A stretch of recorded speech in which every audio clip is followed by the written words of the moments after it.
Welcome to Pointers as Arguments Part 1. Now, this is going to be a two-part video because in the first part I want to do a little chalk talk and a little animation through some code, and I want you to understand and get your head wrapped around using pointers as your arguments and kind of help you understand the mechanics of what's going on behind the scenes, and it will also really display for you why you would want to do this. And then in Part 2 we'll open up Visual C++ and we'll actually write some code and play with it and compile it and run it and let you see what's actually going on in code.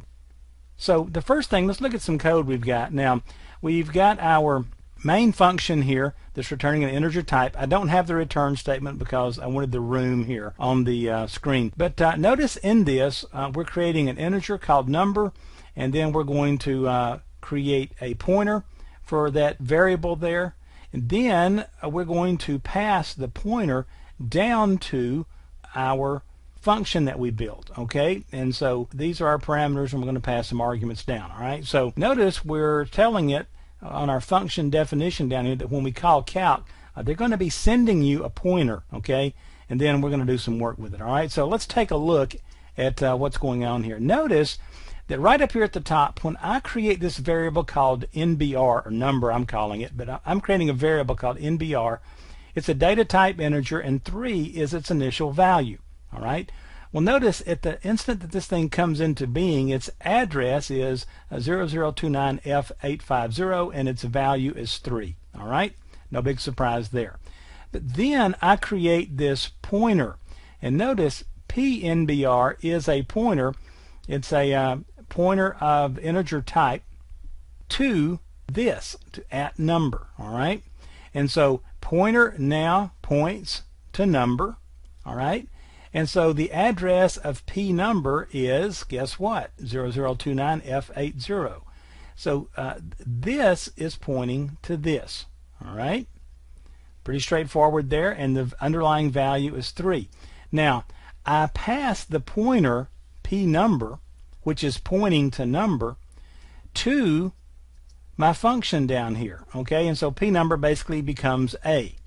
Now what I've passed is the address 0029F80 and the value 3 down here to A, and this itself says, okay, I'll take a pointer, no problem, I'm looking for pointers here, and it's going to make a copy of that and pass it in. Well, what is it copying? It's copying the address and the value, all right? Now inside my function down here, calc accepts that pointer as an argument, and like I just mentioned, this address is copied to A, and then notice here we're dereferencing. We're saying, okay, whatever value is at A, well, guess where that value is? It is at this address, and we already know it's a 3, and we're going to add 25 to whatever's there. So plus equal means whatever's there plus 25 and give me the total. So it's 3 plus 25. So the value at this copied address 0029F80 is manipulated, and then we return, right, the value, the dereferenced value of that back up here to calc. All right? So what gets returned here to calc is that value. All right? Now, don't pay any attention to problems with the code. I greatly simplified this code down, okay? I didn't put a reference in here for my return. Don't let that mess with you.